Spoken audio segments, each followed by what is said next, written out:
एक बार फिर से आपका स्वागत है हमारे इस चैनल पर। और आज की इस वीडियो में हम रिसर्च एप्टीट्यूड का एक टॉपिक डिस्कस करने वाले हैं, जिसमें वर्कशॉप, सेमिनार, कॉन्फ्रेंस और रिसर्च पेपर पे हम डिस्कस करेंगे।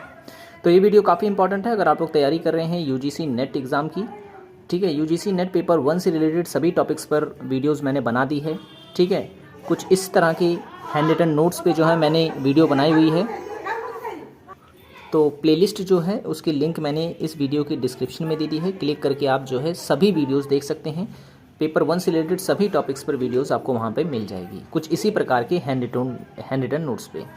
तो चलिए शुरू करते हैं। सबसे पहले है अनुसंधान पत्र। ठीक है, रिसर्च पेपर। तो क्या होता है, यहाँ पर मैंने जो है शॉर्ट रिविजन के लिए सब कुछ लिख लिया है। जैसे कि अनुसंधान पत्र जो होता है, इसके माध्यम से जो शोधकर्ता होता है वो तथ्यों, दृष्टिकोण, निष्कर्ष को विश्व में जो है संप्रेषित करता है। ठीक है, तो वो क्या कहलाता है, अनुसंधान पत्र कहलाता है या रिसर्च पेपर कहलाता है। तो इसमें होता क्या क्या है, सबसे पहले विषय प्रवेश, साहित्य का सर्वेक्षण, फिर उसके बाद उद्देश्य, फिर परिकल्पना, फिर अभिकल्प या शोध डिजाइन, फिर अनुसंधान की विधि, आंकड़े, फिर उसका विश्लेषण, फिर उसका निष्कर्ष और फिर उसके बाद संदर्भ ग्रंथ सूची। ठीक है, तो ये क्रम होता है किसी भी रिसर्च पेपर का। तो आपको जो है यहाँ से कई बार क्वेश्चन बन जाते हैं, तो आपको ये पूरा याद रखना है। ठीक है, क्रम में लगाने को दे देता है कभी कभी, तो इसलिए मैंने जो है इसको एकदम लाइन से लिख दिया है, तो आपको याद रखना है। सबसे अंत में आती है संदर्भ ग्रंथ सूची, और विषय प्रवेश जो है वो सबसे पहले होता है। अब बात करते हैं कार्यशाला की। ठीक है, कार्यशाला क्या होती है, तो किसी विशेष समस्या के समाधान के लिए जो है कार्यशाला का आयोजन किया जाता है, इंग्लिश में जिसे हम वर्कशॉप भी कहते हैं। तो इसमें कौन कौन हिस्सा लेता है ये आपको याद रखना है। इसमें भाग लेते हैं संचालक, ठीक है, आयोजक, विषय विशेषज्ञ और सहभागी। ठीक है, सहभागियों की संख्या अधिक होगी तो जो है वर्कशॉप जो है वो काफ़ी अच्छी मानी जाती है। ठीक है, तो चारों के बारे में आपको याद रखना है। संचालक इसमें होता है, आयोजक इसमें होता है, विषय विशेषज्ञ होता है और सहभागी भी जो है इसमें हिस्सा लेता है। संगोष्ठी की अगर हम बात करें, जैसे इंग्लिश में हम कहते हैं सेमिनार। ठीक है, तो यह एक प्रकार की प्रक्रिया है जो शोधकर्ताओं के चिंतन स्तर को सुस्पष्ट अवस्था से जागृत अवस्था की ओर ले जाती है। ठीक है, तो हम कह सकते हैं कि ये शोधकर्ताओं के चिंतन को जो है बढ़ाती है एक तरीके से।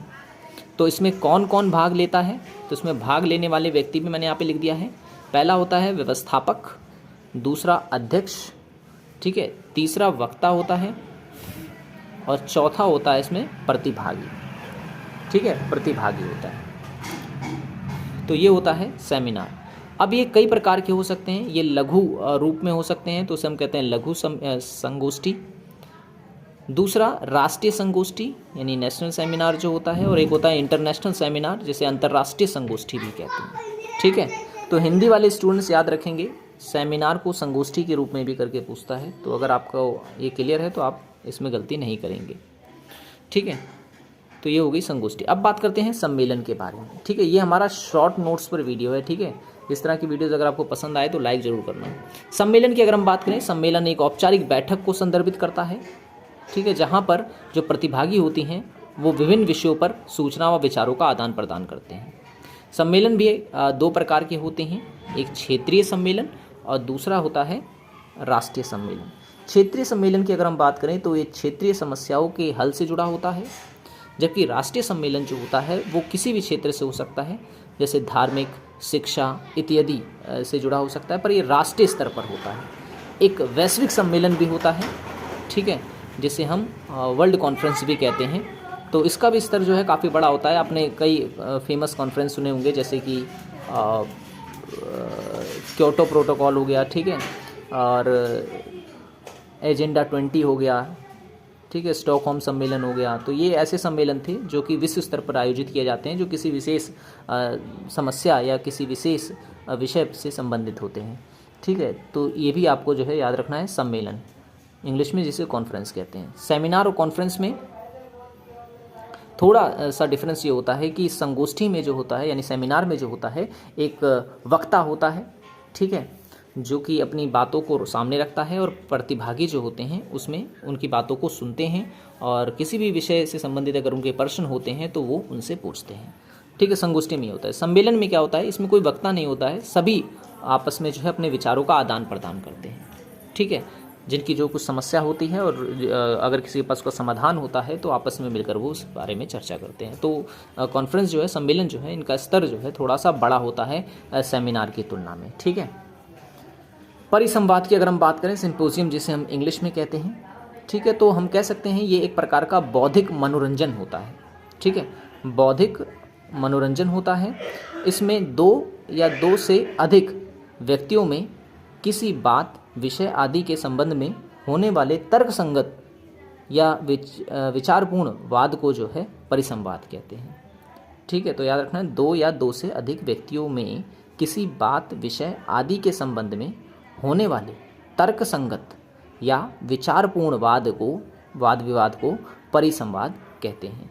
सिंपल सा इसका अर्थ होता है कि दो व्यक्तियों या दो से अधिक व्यक्तियों के बीच किसी विषय को लेकर के वाद विवाद होना या फिर बातें होना या चर्चा होना, तो उसे हम कहते हैं सिंपोजियम, परिसंवाद। ठीक है, तो ये तो था हमारा वीडियो जिसमें हमने बात करी। ये रिसर्च एप्टीट्यूड का बहुत ही इंपॉर्टेंट टॉपिक है, यहाँ से बार बार क्वेश्चन पूछे जाते हैं, तो इसीलिए आपको जो है इसे याद रखना काफ़ी ज़रूरी है।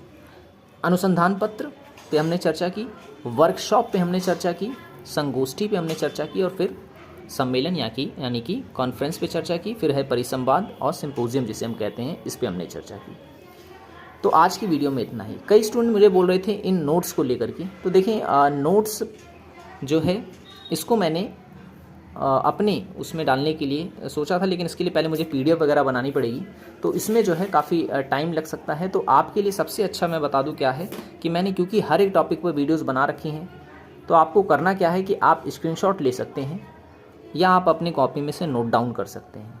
ठीक है, जिससे क्या होगा, आपको जो है ये आपके नोट्स भी तैयार हो जाएंगे और एंड समय पे आपके रिवीजन के लिए काफ़ी हेल्पफुल रहेंगे। तो आज की वीडियो में इतना ही। आशा करता हूँ ये वीडियो आपको पसंद आई होगी। किसी प्रकार का अगर डाउट है तो आप मुझे कमेंट कर सकते हैं। तो आज की वीडियो में इतना ही, मिलते हैं नेक्स्ट वीडियो में। Thanks for watching this video.